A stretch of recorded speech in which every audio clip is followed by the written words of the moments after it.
Just going to get the rest of the spring onions that we actually started off. These are a bit later than those ones. You can see they're a bit more advanced. But what it will mean is that we'll have some nice spring onions as we get to April and May next year. Now, in today's programme, we shall be giving you our top tips for the month of November.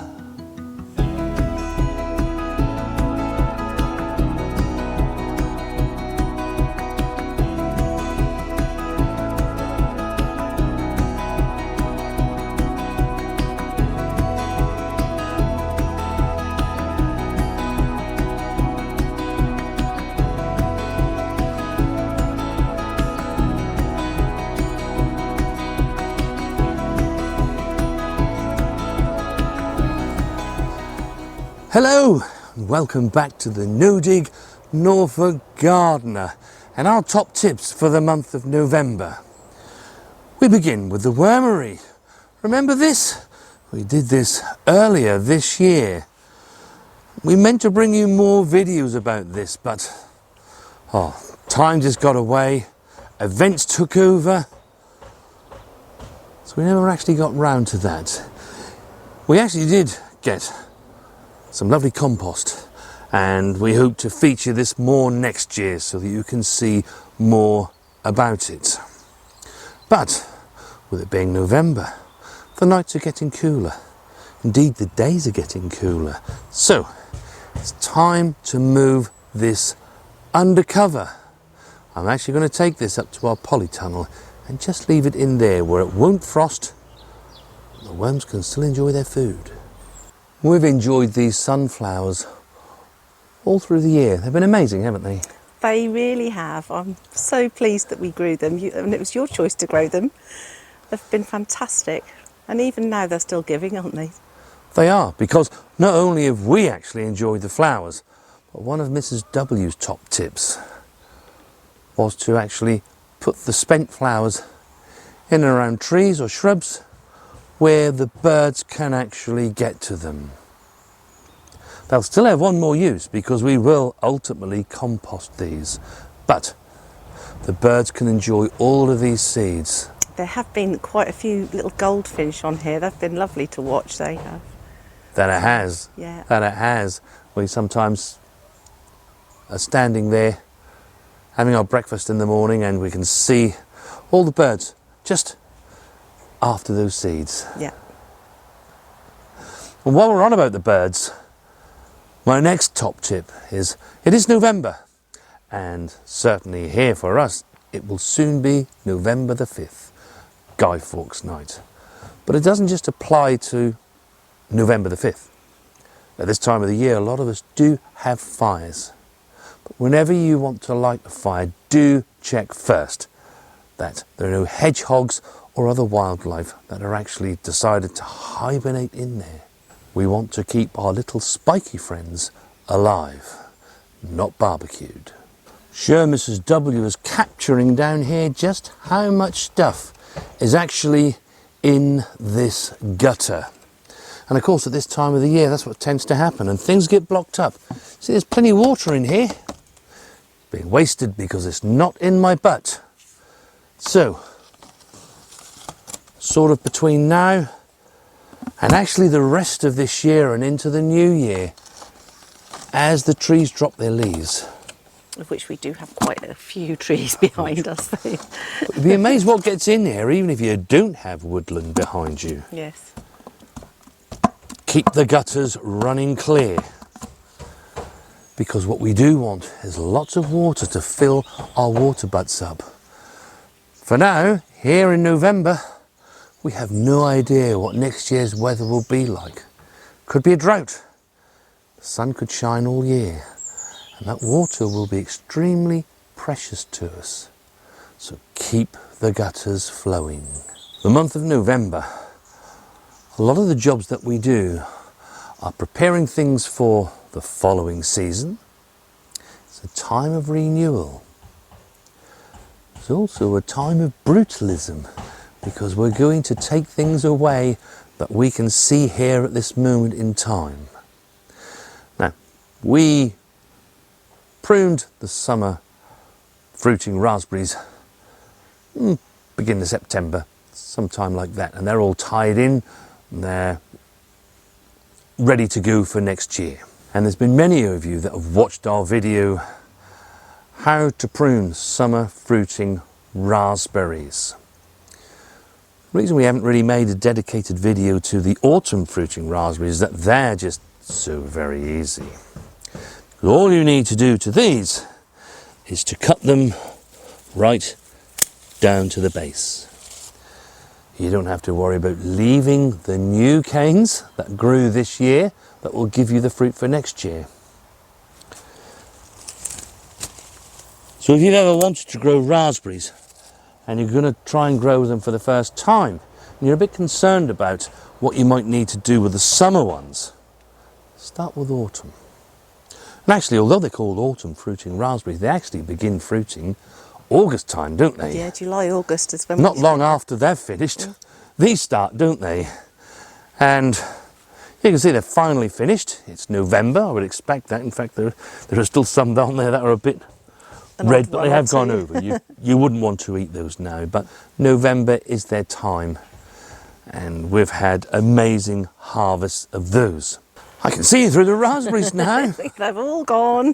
Mrs. W was just reminding me of when our grandson was quite young, probably about 5 or 6. He was devastated when all the raspberries went, wasn't he? Yeah. And there was nothing here anymore. He told me off. Yeah, what's going to happen to them, Nanny? That is the main difference between the autumn raspberries and the summer raspberries. Not that they both won't come back, but you can cut the autumn raspberries all the way down to the ground and they will shoot again next March.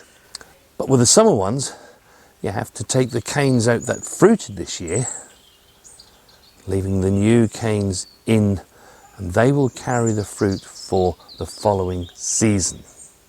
When you do it in August after they're finished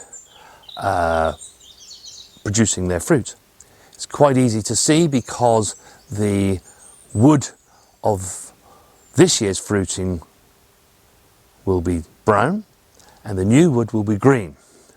If you happen to leave it, it's a little bit more difficult, but you can see now that all those canes we've tied in, they have actually gone a browny colour and everything will look much the same.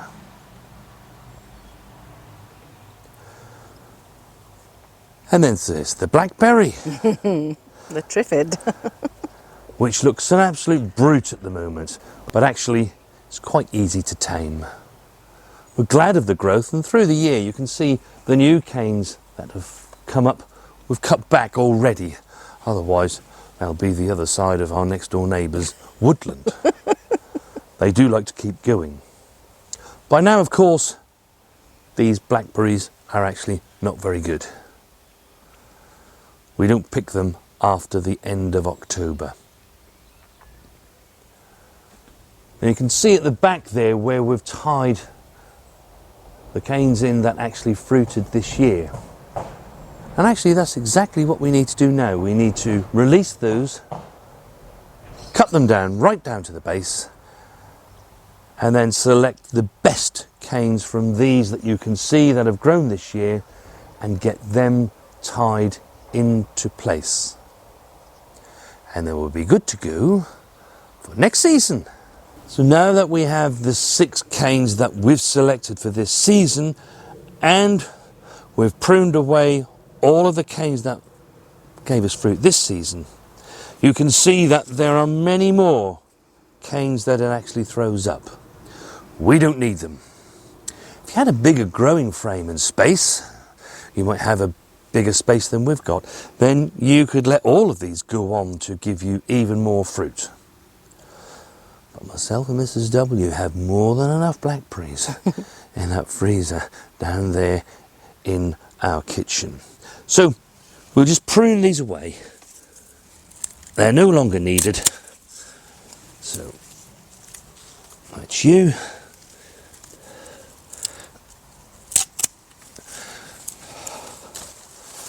It's pretty easy to tell which ones are new and which ones are old. The old ones are quite tough to cut because they're woody, whereas these still have some softness about them. Not too soft because we're coming to autumn now. They're going to go dormant. And then next spring, they shall flower. And of course, ultimately go on to give us the fruit for next year. As you can see, Poppy is well used to knowing the job that we do here, so she knows that the fruit drops. And it's a lovely meal for you, isn't it, Gil?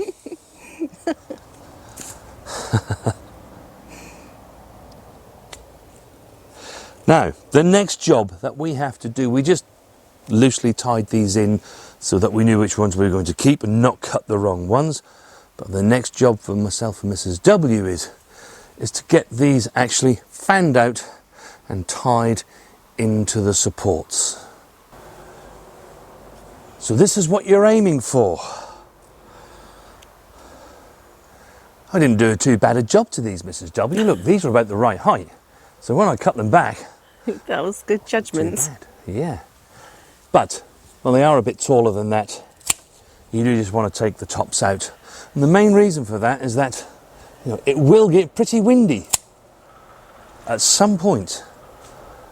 Might not be autumn, but it could be winter. But it shall get windy at some point. And that's why you really want to just make sure that they're just trimmed back so that the wind doesn't whip them and actually start to pull at them.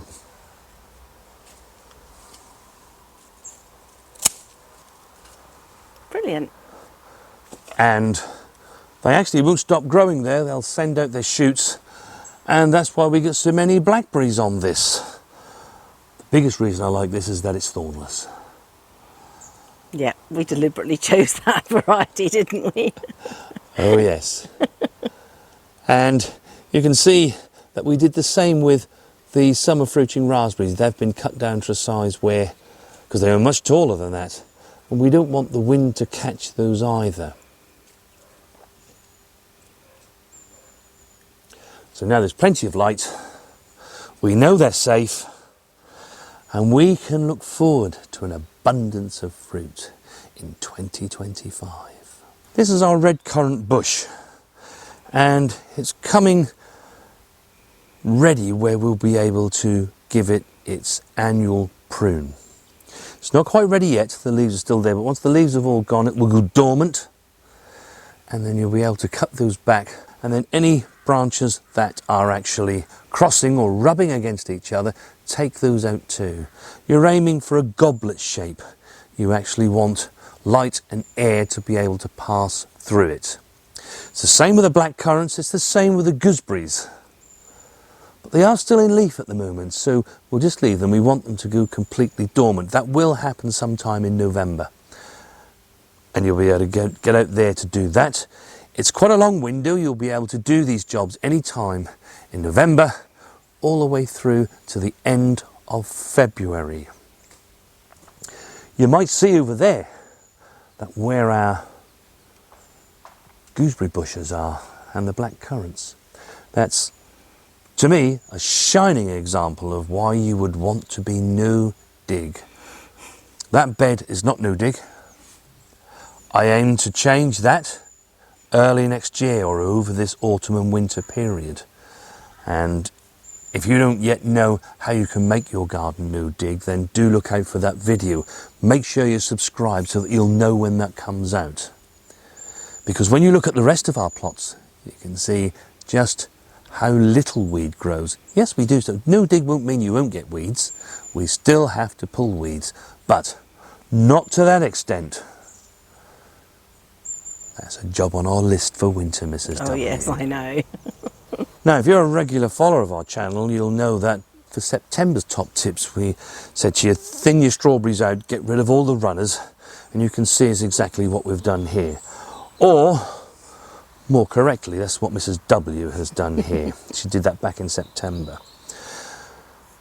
You can see there are some yellowing and there are some reddening leaves. This month you want to be removing those. You don't remove all the growth, but just take these ones that do look like autumn. And they would do, it is November. The other leaves will be fine.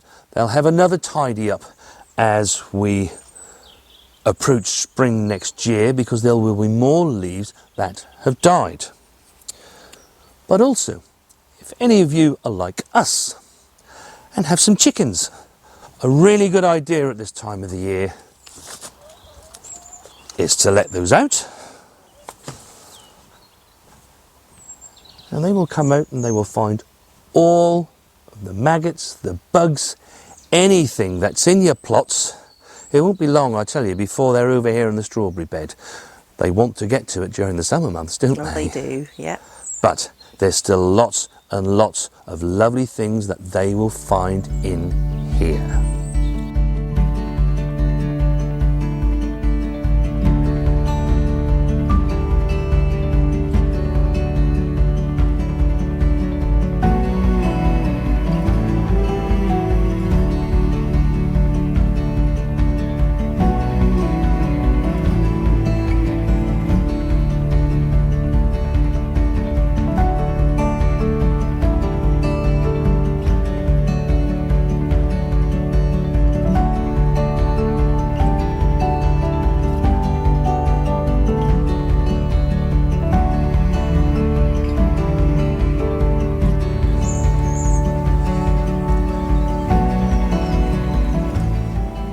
Now, as we're in November, and we're heading towards winter, this will be the last month of autumn, November.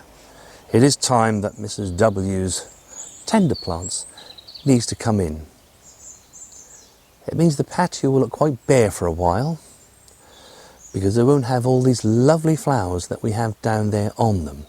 But we need to protect them so that they're available to us for next spring. And it's not just these, is it, Poppy? You won't come out for much longer once it gets cold, will you? It'll just be us. There you go. She is an old fire dog. She is.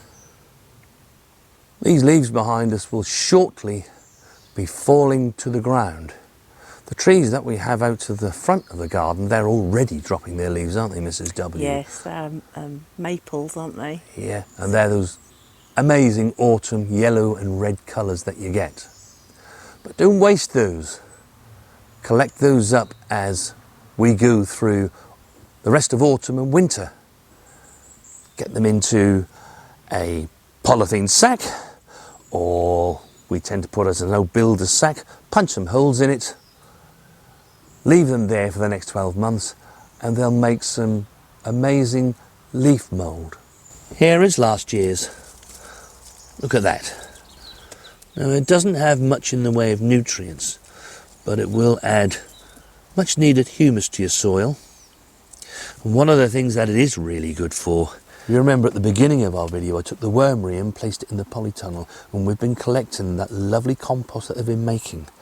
Added with this and some of our sieved homemade compost, that should help cut down on the bills as we attempt to make our own potting compost.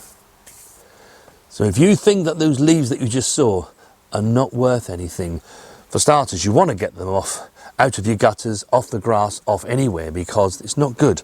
But just look, this is what it's made in a year. Lovely, lovely stuff. The other job that's really vital to do over the autumn and winter period is to check your undercover spaces regularly for any pests.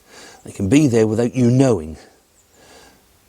And it wasn't that long ago that we popped these plants in. We lost 2 of them within about the first 2 days, didn't we? Yes, we did. So we decided to set the bear traps. And if you're in any doubt that they don't work, well, there's the evidence. We've caught some slugs. There's the culprits. So, as you can see, there is much to do. We might not be planting things so much now, and certainly not sowing so much now. But it's the time of year when we get the garden set for winter, but also set for the following growing season. All of the jobs that we do now will make things all the better for us the following year. As well as that, there is also jobs that you might want to do. Myself and Mrs. W have got some. Shed needs sorting out. We have some plans down there in the garden where we're going to be adding some extra structures. But I'm not going to say too much about that, because when you come back and see us in the spring, you'll be able to see exactly what we are doing. So do make sure you're subscribed to us, the No Dig Norfolk Gardener.